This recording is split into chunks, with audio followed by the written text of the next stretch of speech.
सभी मित्रों को जय श्री राम, जय जय हनुमान। मित्रों, नव तारा ज्योतिष जो है बहुत पावरफुल टूल है, जिसकी सहायता से हम अपने जीवन को बहुत आसान बना सकते हैं।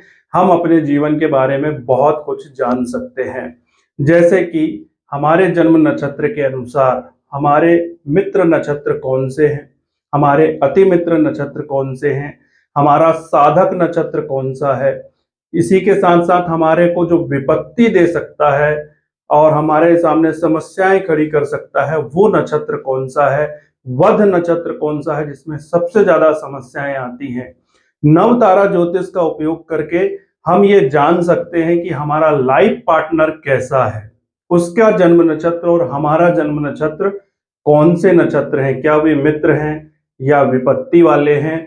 उस हिसाब से ये पता चलता है कि हमारा हमारे लाइफ पार्टनर के साथ तालमेल कैसा रहेगा।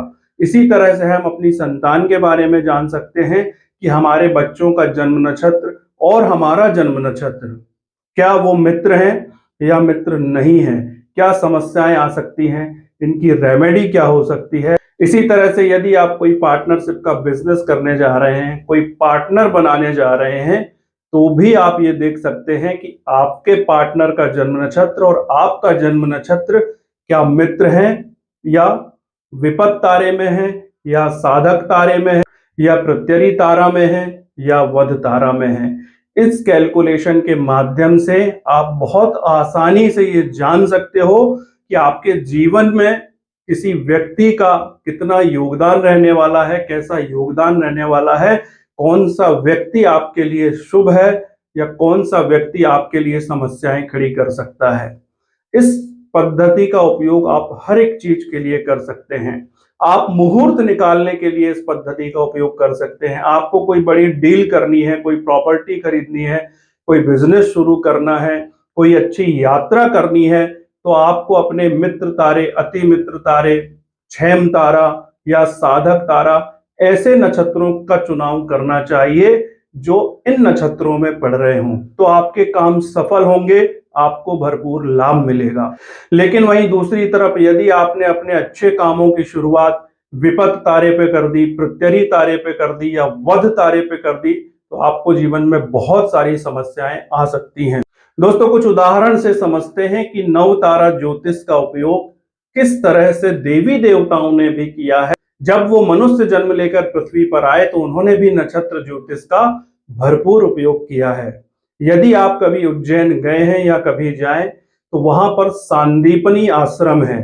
सांदीपनी आश्रम वही आश्रम है जहां पर भगवान श्री कृष्ण की शिक्षा और दीक्षा हुई थी। तो वहां सांदीपनी आश्रम में भगवान कृष्ण को जो 52 कलाएं आती थी, उनके बारे में विस्तार से लिखा हुआ है। तो उसमें एक कला थी ज्योतिष विज्ञान।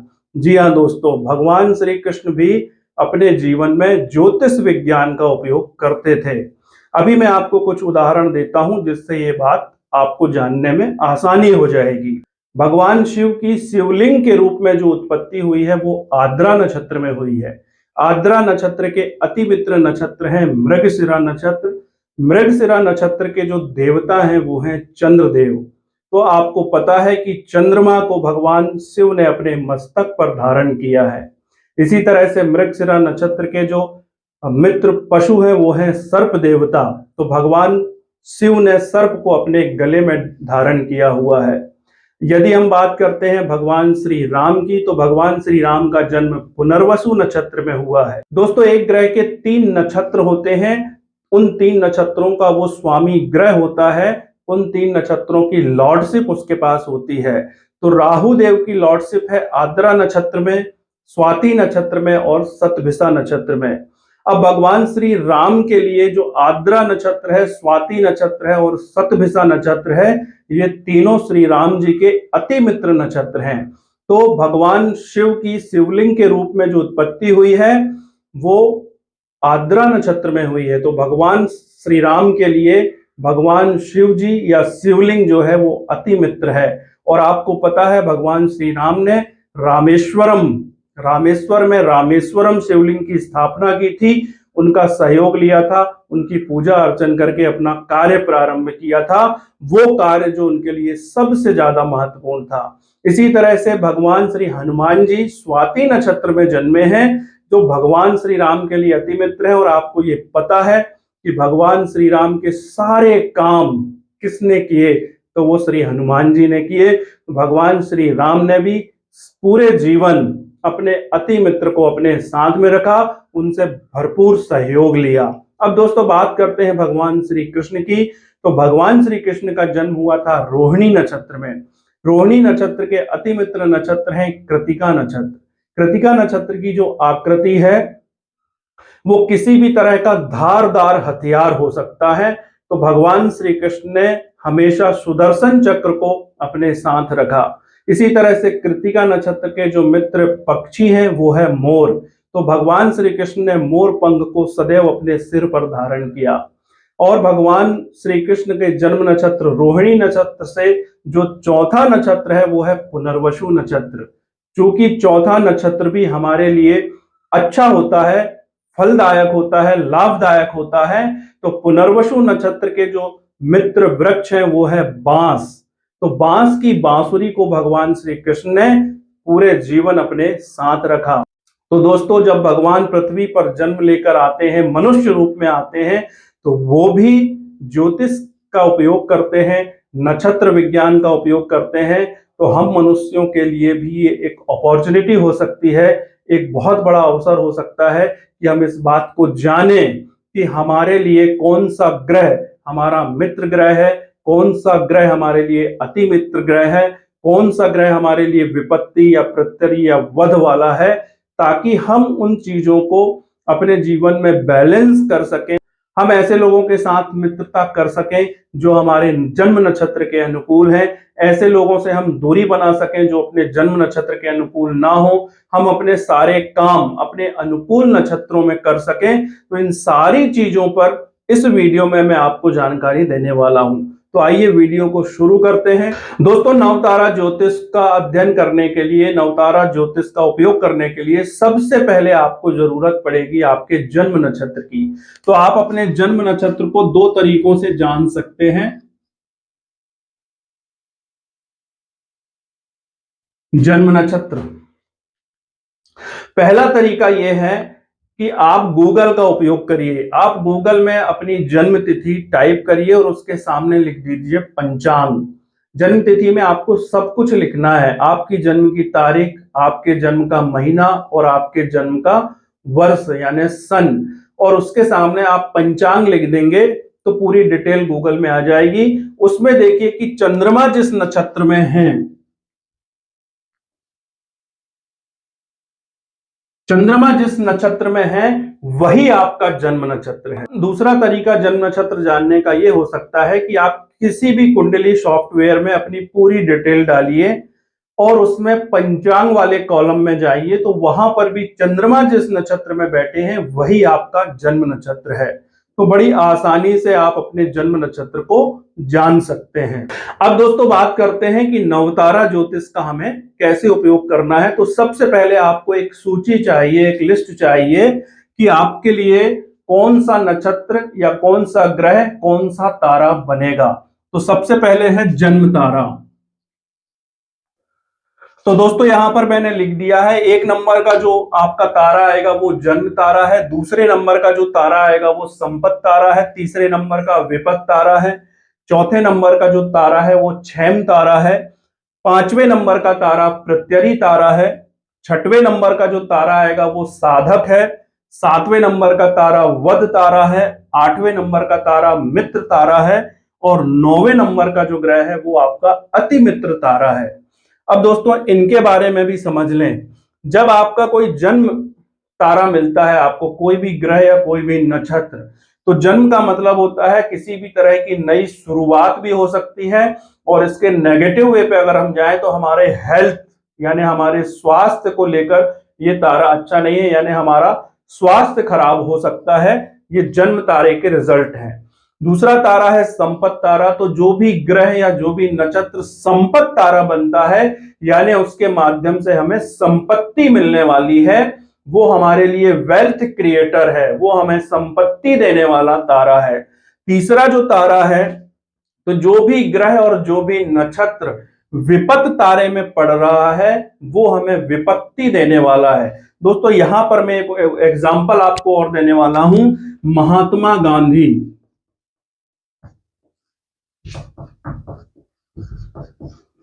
महात्मा गांधी का जो जन्म नक्षत्र है वो है आश्लेषा,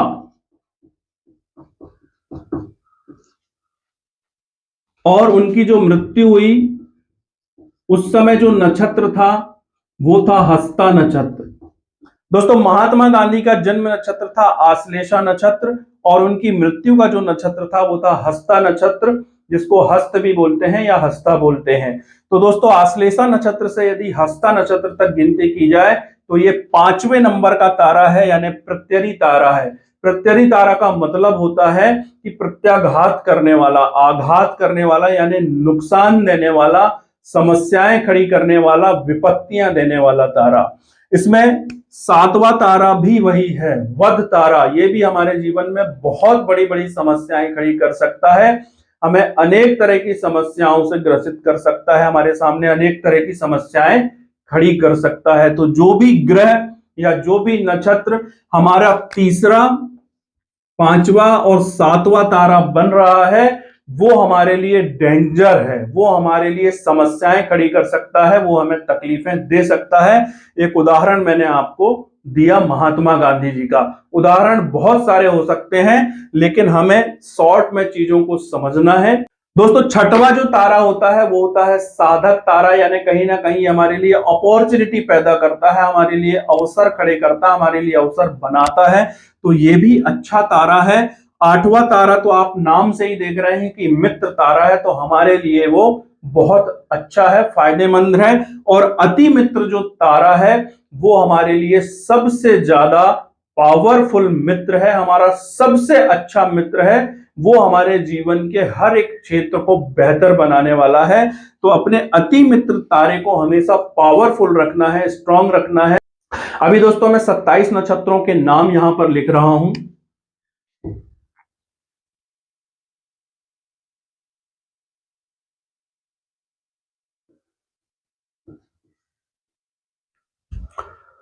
तो दोस्तों आप देख सकते हैं कि 1 से लेकर 27 नक्षत्र तक सारे नाम मैंने यहां पर लिखे हुए हैं। अभी आपको ये समझना है, ये पहली लाइन है, ये दूसरी लाइन है और ये तीसरी लाइन है। तो पहला, 10वां और 19वां जो नक्षत्र है उसके जो स्वामी ग्रह हैं वो हैं केतु। भरणी, पूर्वा फाल्गुनी और पूर्वाषाढ़ा, यानी दूसरे नंबर का, 11वें नंबर का और 20वें नंबर का जो नक्षत्र है उसके स्वामी है शुक्रदेव। इसी तरह से कृतिका, उत्तरा फाल्गुनी और उत्तराषाढ़ा के जो स्वामी ग्रह हैं वो सूर्यदेव हैं। कहने का मतलब है कि एक जो ग्रह हैं उनके अंडर में 3 नक्षत्र आते हैं। 3 नक्षत्रों का स्वामी एक ग्रह है, जो यहां पर सीक्वेंस से लिखा हुआ है। दोस्तों ज्योतिष में नक्षत्रों के, ग्रहों के सीक्वेंस बहुत ज्यादा मायने रखते हैं, तभी सही कैलकुलेशन होती है। तो हम मान लेते हैं किसी व्यक्ति का जन्म अश्वनी नक्षत्र में हुआ है, ये केवल मैं एग्जाम्पल दे रहा हूं। तो आपको किस तरह से कैलकुलेशन करनी है, तो अश्वनी नक्षत्र में यदि आपका चंद्रमा है, जन्म का नक्षत्र मैंने आपको पहले ही बताया कि जिस नक्षत्र में चंद्रमा है वही आपका जन्म नक्षत्र है। तो उदाहरण के लिए यदि आपके चंद्रमा अश्वनी नक्षत्र में है तो आपका जो जन्म नक्षत्र है वो अश्वनी होगा। तो यहां पर आ जाइए, देखिए जन्म का जो नक्षत्र कहलाएगा वो अश्वनी कहलाएगा। और भरणी जो है दूसरे नंबर का, अश्वनी से दूसरे नंबर का जो नक्षत्र होगा वो भरणी नक्षत्र होगा। तो भरणी नक्षत्र बनेगा आपका संपत नक्षत्र। लेकिन अगर हम तारे की बात करें, ग्रह की बात करें, तो यहां पर जो आपका जन्म का तारा बनेगा वो बनेंगे केतु देव। क्यों? क्योंकि अश्वनी, मघा और मूल, इन तीनों नक्षत्र के स्वामी केतु हैं। तो यदि आपका अश्वनी में जन्म हुआ हो या मघा में हुआ हो या मूल नक्षत्र में जन्म हुआ हो, इन तीनों में से किसी भी नक्षत्र में आपका जन्म हुआ हो, तो केतु आपके बनेंगे जन्म का तारा।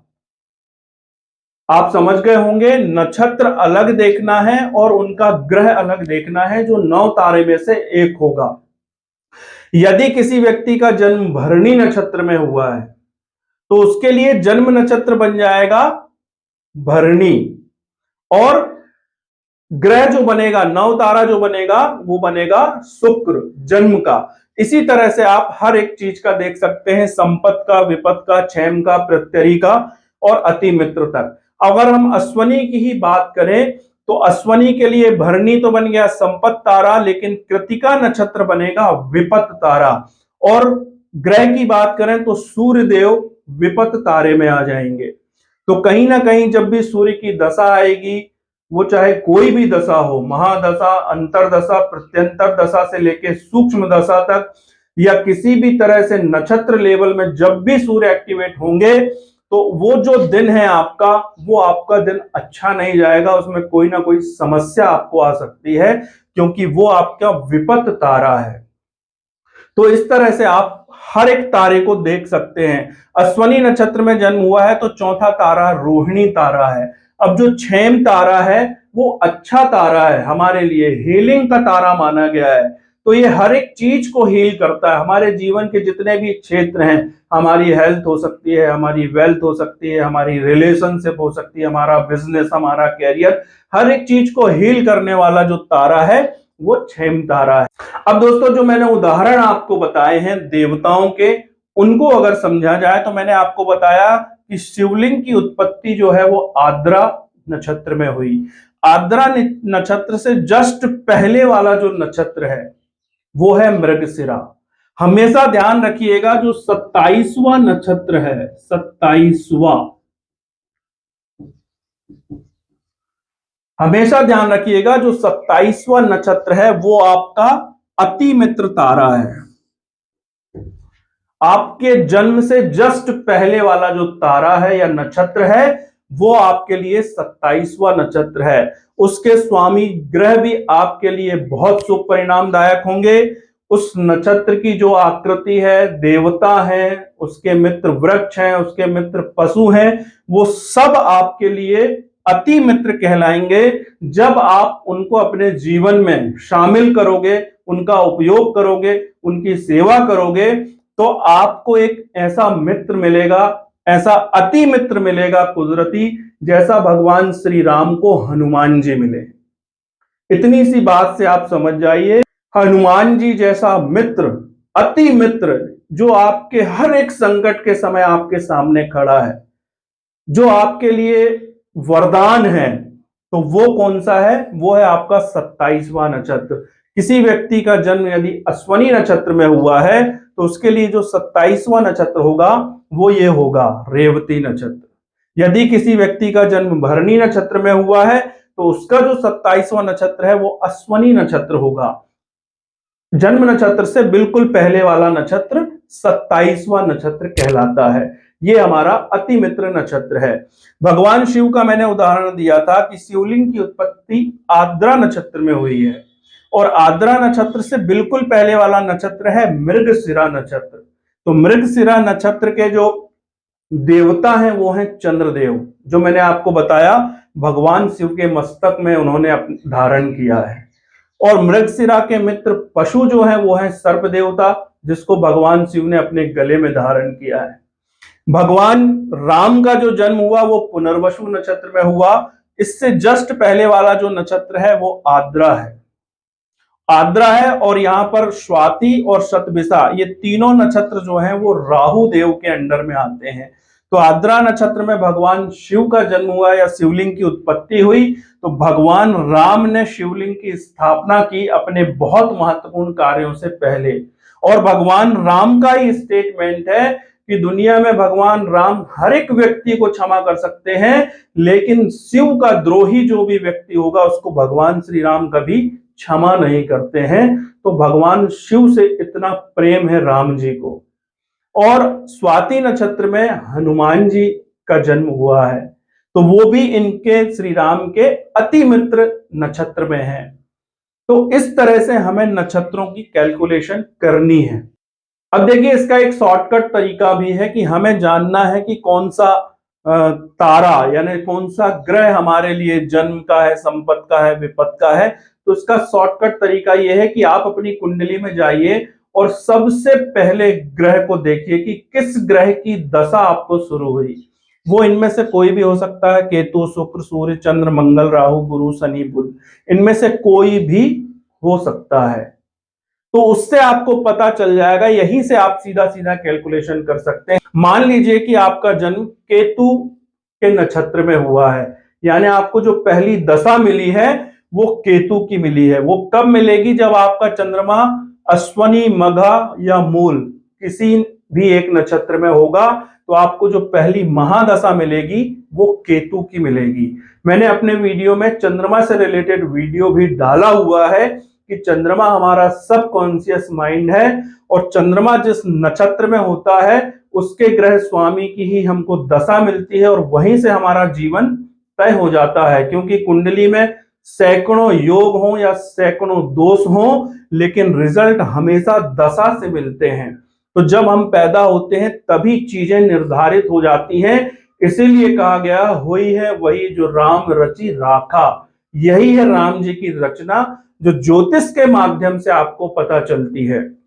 तो मान लीजिए किसी व्यक्ति का जन्म केतु के नक्षत्र में हुआ है, तो केतु उसका जन्म तारा बनेंगे, और उसके लिए संपत तारा होगा दूसरे नंबर का तारा जो है शुक्र। उसके लिए जो विपत तारा होगा वो सूर्य होगा। क्षेम तारा चंद्रमा होगा। प्रत्यरी तारा मंगल होंगे। साधक तारा राहु होंगे। वध तारा गुरु होंगे, और मित्र तारा शनि होंगे। अति मित्र तारा बुध होंगे। तो इस तरह से भी आप कैलकुलेशन कर सकते हैं। अब दोस्तों मान लीजिए किसी व्यक्ति का जन्म भरणी, पूर्वा फाल्गुनी या पूर्वाषाढ़ा नक्षत्र में हुआ है, तो उसके लिए जो जन्म तारा बनेगा वो बनेंगे शुक्र देव। अब उस व्यक्ति के लिए जो संपत तारा होंगे वो सूर्य देव बन जाएंगे। जो विपत तारा है वो चंद्रदेव बन जाएंगे। तो इस तरह से आपको अपने जन्म नक्षत्र के अनुसार कैलकुलेशन करनी है। अब यहां पर एक बात और बहुत ही ज्यादा समझने जैसी है, वो ये है कि हमेशा ये पहली जो रो मिलती है आपको, वो 25% परिणाम देती है। दूसरी रो 50% परिणाम देती है, और तीसरी जो रो होती है वो 100% परिणाम देती है। जब आप अपने जन्म नक्षत्र के अनुसार रो बनाएंगे, तो जो पहली रो में जो भी तारे आ रहे हैं वो 25% आपको परिणाम देंगे, दूसरी रो वाले 50% देंगे, और तीसरी रो वाले 100% परिणाम देंगे, क्योंकि ये सबसे पावरफुल माने जाते हैं। अब इसको एग्जाम्पल से समझ लेते हैं कि मान लीजिए किसी व्यक्ति का जन्म आश्लेषा नक्षत्र में हुआ है, तो आश्लेषा नक्षत्र के लिए पुष्य नक्षत्र, अनुराधा नक्षत्र और उत्तरा भाद्रपद, शनिदेव के तीनों नक्षत्र और शनिदेव, ये बन गए क्या? अति मित्र तारा। अति मित्र तारा। लेकिन आश्लेषा के लिए जो नौवा तारा आएगा, नौवा तारा आएगा, वो कौन सा होगा? तो यहां से आप गिन सकते हैं 1 2 3 4 5 6 7 8 9। अनुराधा, ये हो गया नौवा तारा। ये 25% रिजल्ट देगा। फिर 18वां तारा 10 11 12 13 14 15 16 17 18, ये बन गया उत्तरा भाद्रपद। ये 18वां तारा, ये 50% रिजल्ट देगा। इसके बाद यहां से फिर शुरू करिए। 18 के बाद 19 20 21 22 23 24 25 26 और ये 27। जो पुष्य है ये 27वां तारा आ गया। ये बिल्कुल कैलकुलेशन सही है। आश्लेषा से लेके जब पुष्य तक हम आ रहे हैं, तो पुष्य 27वां नक्षत्र है। आश्लेषा यानी जन्म नक्षत्र से बिल्कुल पहले वाला नक्षत्र, तो ये 27वां नक्षत्र है जिसके बारे में मैंने आपको बताया। तो ये 100% परिणाम देगा। यानी ये सब, इस नक्षत्र के दिन यदि आप कोई काम करते हैं तो वो हमेशा शुभ परिणाम देगा। इस नक्षत्र का कोई व्यक्ति आपके जीवन में आ जाता है तो वो आपका अति मित्र होगा। कहीं ना कहीं यदि आप उससे मित्रता रखते हैं, उससे मेल जोल रखते हैं, उसके अनुसार चलते हैं, उससे हमेशा मिलते जुलते रहते हैं, तालमेल बना के रखते हैं, तो वो आपके लिए बहुत भाग्यशाली व्यक्ति होगा। ये भी होगा, अनुराधा नक्षत्र वाला भी होगा, लेकिन ये 25% होगा। उत्तरा भाद्रपद वाला भी होगा, लेकिन ये 50% होगा। लेकिन जो पुष्य नक्षत्र वाला होगा, आपके जन्म नक्षत्र से जस्ट पहले वाला, वो आपके लिए 100% लाभदायक होगा। ठीक इसी तरह से दूसरे जो तारे हैं उनके हिसाब से भी आपको यही देखना है कि मान लीजिए आप वध तारा देखते हैं। अब मान लीजिए वध तारे को देखना है कि हमारे लिए वध का नक्षत्र कौन से हैं और कौन सा ग्रह है, तो आश्लेषा से 7 तारे गिनने आपको, क्योंकि 7वां जो तारा है वो वध है। तो आपको आश्लेषा 1, मघा 2, पूर्वा फाल्गुनी 3, उत्तरा फाल्गुनी 4, हस्त 5, चित्रा 6 और स्वाति 7। तो ये जो स्वाति है ये आपका वध तारा आ गया, लेकिन ये आपको 25% रिजल्ट देगा। लेकिन इसके बाद फिर आप जाएंगे राहु के ही दूसरे नक्षत्र में, तो वो शतभिषा आ जाएगा जो 50% परिणाम देगा। लेकिन शतभिषा के बाद फिर जब जो आप कैलकुलेट करोगे आर्द्रा, तो ये आपको 100% परिणाम देगा, यानी आपके लिए बहुत ज्यादा अशुभ तारा जो कहलाएगा वो आर्द्रा तारा कहलाएगा। तो जो भी आपके वध में आ रहा है, विपत में आ रहा है और प्रत्यरी में आ रहा है, विपत, प्रत्यरी और वध, ये नक्षत्र और इन नक्षत्रों के स्वामी ग्रह, इनसे आपको हमेशा सावधानी बरतनी है। कोशिश करनी है कि इनके उपाय आप हमेशा करते रहें। इनकी चीजों को, जब भी डोनेशन आपको कुछ करना है, किसी को कोई गिफ्ट देना है, तो आप इन नक्षत्रों की और इनके स्वामी ग्रह के चीजों को दान करें, डोनेट करें और इनका अपने जीवन में, इनके कारक तत्वों का उपयोग करें। कारक तत्वों का उपयोग कैसे करना है? मान लीजिए कि आपका वध तारा आ जाता है गुरु, पुनर्वसु, विशाखा, पूर्वा भाद्र और गुरु, ये आपके वध तारे में आ जाते हैं। तो सबसे पहले तो आपको ग्रह के स्वामी के कारक तत्वों का यूज करना है। तो गुरु के कारक तत्व क्या है? धर्म है, अध्यात्म है, टीचिंग लाइन है। इन सारी चीजों का यदि आप अपने जीवन में यूज करते रहते हैं तो ये आपको नेगेटिव परिणाम देगा, लेकिन वो बहुत हद तक 90% से ज्यादा नेगेटिव परिणाम कम हो जाएंगे। इतनी जबरदस्त ये साइंस है कि जो भी ग्रह आपका विपत, वध और प्रत्यरी तारे में आ रहा है, उस ग्रह के, उस नक्षत्रों के एट्रीब्यूट्स को आप यूज करना शुरू कर दें अपने जीवन में, तो वो आपके लिए नेगेटिव रिजल्ट्स कम देगा। इसी तरह से यदि आपको अपने अति मित्र, मित्र, साधक या संपत या क्षेम तारे को एनहांस करना है, पावरफुल बनाना है, स्ट्रॉन्ग करना है, तो आपको क्या करना है? उन नक्षत्रों के जो भी देवता हैं उनकी आप स्टैच्यू यानी मूर्ति या उनकी कोई पिक्चर अपने घर पर रखें, अपने कार्यस्थल पर रखें। यदि आप स्टूडेंट हैं तो अपनी स्टडी टेबल पर रखें, आप बिजनेसमैन हैं तो अपने चेंबर पे रखें, यदि आप जॉब में हैं, आपके सोशल मीडिया प्लेटफॉर्म में जो भी चीजें हैं वहां पर डीपी के रूप में, प्रोफाइल के रूप में, वॉलपेपर के रूप में आप उन देवताओं की या उस नक्षत्र की आकृति को एक्टिवेट करें। तो उससे क्या होगा? आप अपने अति मित्र नक्षत्र को या ग्रह को एक्टिवेट करते जाओगे तो वो आपके लिए हमेशा पावरफुल बनता जाएगा। आपके जो अति मित्र नक्षत्र हैं उससे संबंधित जो पशु हैं उनकी आप सेवा करें, उनको आप भोजन कराएं, खिलाएं पिलाएं, उनकी देखरेख करें, तो भी आपका अति मित्र नक्षत्र जो है वो पावरफुल हो जाएगा और आपको हेल्प करने लगेगा। उस नक्षत्र के जो भी देवता हैं उनके मंत्रों का जाप आप कर सकते हैं। अब इन 27 नक्षत्रों के देवता कौन हैं, इनके मंत्र क्या हैं, इनकी आकृतियां क्या हैं, इनके मित्र पशु और मित्र वृक्ष कौन है, इस पर मैंने डिटेल पर वीडियो बनाया हुआ है। आप जाके सर्च करेंगे तो आपको अपने जन्म नक्षत्र के अनुसार जो भी आपका जन्म नक्षत्र है, जो भी आपके ये तारे पड़ रहे हैं, उससे संबंधित आकृति, देवता, मित्र पशु, मित्र वृक्ष और मंत्रों की जानकारी मिल जाएगी। वीडियो की जो लिंक है वो डिस्क्रिप्शन में डली हुई है, आप जाके देख सकते हैं। दोस्तों, इस पद्धति का उपयोग करके आप हर एक व्यक्ति के बारे में जान सकते हो जो आपसे संबंध रखता है।